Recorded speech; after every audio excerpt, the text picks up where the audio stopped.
네, 이어서 말씀을 좀 드리면요.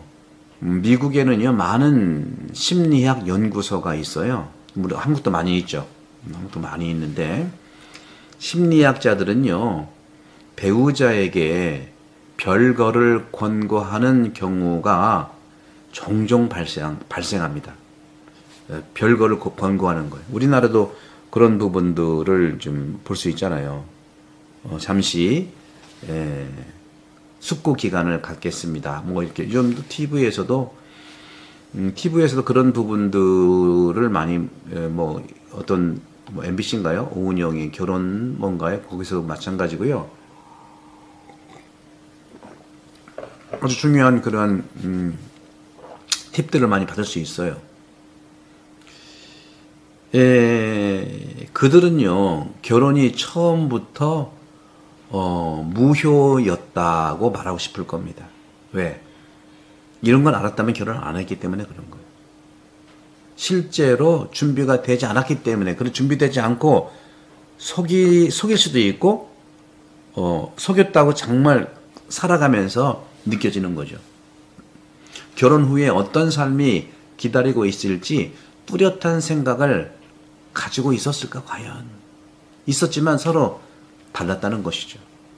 두 배우자, 예를 들어서 두 배우자가 가톨릭 교회가 있는데요. 이 모두 가톨릭 신자인데 교회가 성당에서는 이혼을 허용하지 않는다고 알고 있어서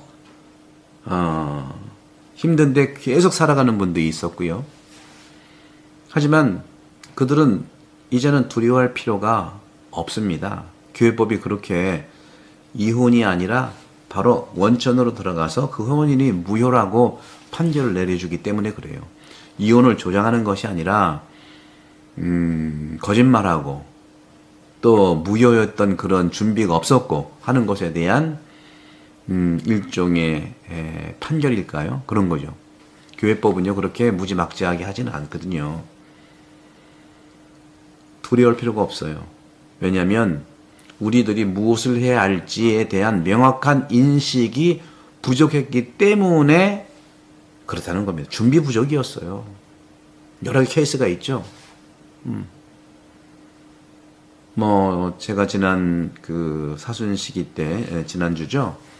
우리 이제 유스티노 신부님과 함께 다니면서 그 유스티노 신부님도 그 10년 전에 이제 미국에서 예방선교회 신부님 선교사니까 영어를 배워야 되니까 이제 미국에서 영어를 배우고 있는데 이제 성사를 주게 됐대요. 벌써 10년 전이니까. 그리고 성사를 본 분들이 그때 당시에 한 60대, 70대, 지금은 이제 7, 80대 되죠. 그분들이 미군들이 한국에 와서 하다가 이제 미국 만나서 미국으로 다 결혼해서 간 분들이잖아요. 한국에서 볼 때는 군인이니까, 그리고 그 덩치도 좋고 허우대 멀쩡하니까 갔는데 가보니까 사실이 아닌 것들이 드러나는 거예요.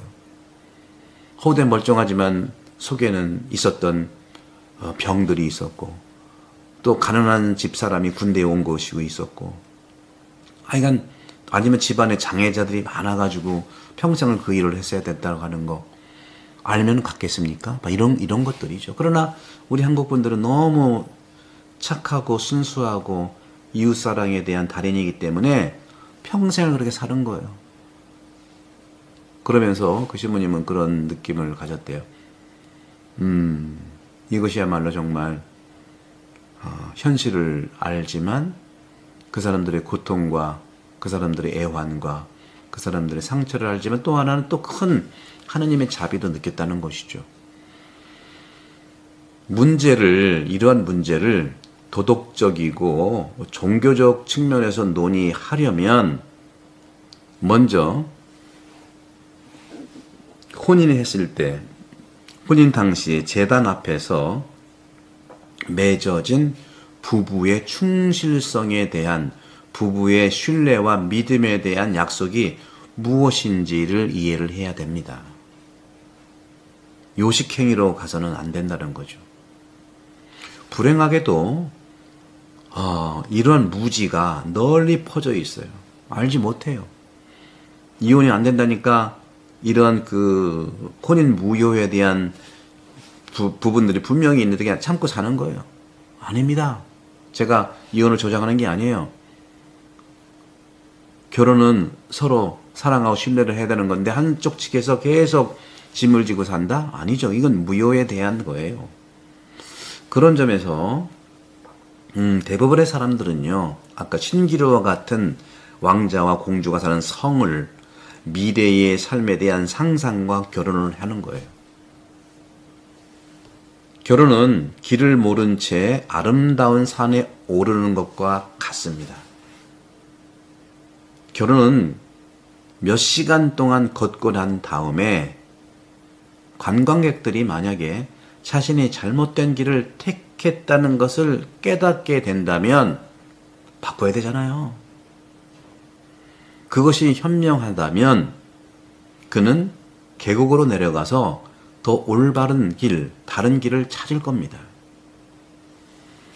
신랑은 이런 아내와 함께 행복한 삶을 살기를 바랬던 거죠. 하지만 사실은 그렇지 않은 것이죠. 그러면 어떻게 해야 할까요? 하나를 심으면 하나는 얻게 되는 건데 심지도 않고 어떻게 얻겠습니까? 그냥 참겠습니까? 나무가 없는데 어떻게 가꾸겠습니까? 이러한 추론에 여러 가지 생각할 문제들이 있는 것이죠. 아까 말씀드렸던 바로 얼마 전에 이 영상 바로 전에 말씀드렸던 이 미국 영화 네덜란드의 시골 농부 딸 영국에서 온 귀족 부자의 그 건강한 사람을 찾는 이런 사회적 갈등 속에서의 모습들, 오늘날도 여전히 유사한 부분이 많다는 것인데, 소녀의 엄마를 한번 봅시다. 그 가난하지만 자꾸 그런 신기루 같은 삶을 살고자 하는 소녀의 엄마는 미국 영화에서 이렇게 추측을 한 것이죠. 너는 그를 사랑하냐? 아니면 집을 사랑하느냐? 오늘날 똑같이 우리에게도 그런 질문이 가능합니다. 사람을 사랑합니까? 집을 사랑합니까? 이 질문에 명확히 답을 하지 않으면 그 결과는 비극적이라는 거예요. 대충 그 사람도 사랑하고 그 집도 사랑하고, 아니죠. 정확하게 우리가 선택해야 되는 거예요. 인생에서 이것이 바로 팩트입니다. 결혼에서도 팩트예요. 사실이죠. 모든 사람은요, 미래를 위해서 자신이 추구하고 있는 조그마한 그런 성들, 그죠? 집들, 이런 것들을 사실은 서로 함께 건설하는 거죠. 그 안에서, 그 성 안에서 맛있는 식사, 또 보장된 급여, 또 안전한 일자리 갖는 거, 또 내가 좋아하는 거, 이런 것 등이에요. 하지만 인생에는요, 여전히 또 다른 가치가 있다는 것을 우리는 알아차려야 되지 않겠습니까? 우리가 먹기만 하는 동물은 아니잖아요. 근본적으로 다르잖아요. 지금까지 우리는 어쩌면 전반부만 가지고 살아온 것은 아닐까 하고 질문을 해봅니다. 누군가가 어머니와 함께 살아갔을 때, 어머니가 있었을 때 우리는 또 성숙한 사춘기를 보낼 수 있었고, 그러한 사춘기 동안 또 다른 사람은 어머니 없이 혼자 사춘기를 보내야 되는 사람도 있었습니다. 전혀 달라. 이 인생, 이 두 사람의 인생이 다른데 그 다른 인생을 살아온 두 사람은 같은 사람이 아닐 거예요. 같지가 않아요.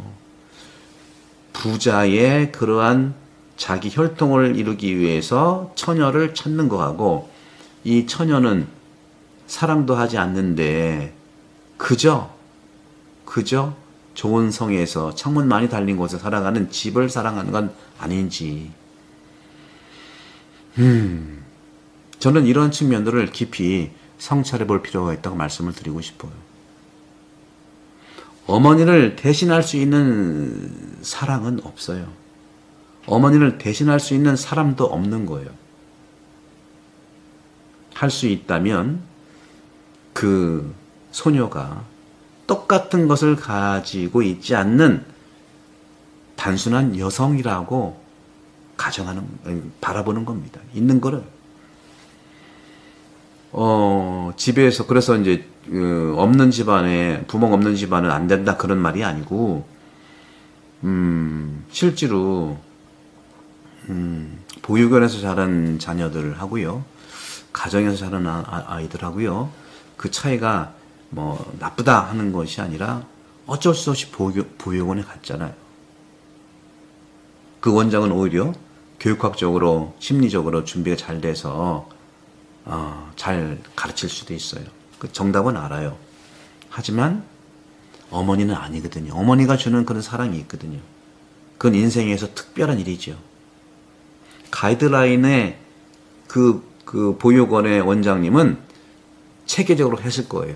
근데 어머니는 약간 비체계적이라 하더라도 사랑이 있는 거거든요. 어떤 경우에도 어머니는 변화가 가능한 것이죠. 오늘도 두 번째 마지막 영상 또 보내드리겠습니다. 구독, 선교 부탁드리고, 오늘 너무나 중요한 결혼과 가정에 대한 이야기니까 많이 공유 부탁드립니다. 성부와 성자와 성령께서는 여러분 모두를 강복합니다. 감사합니다.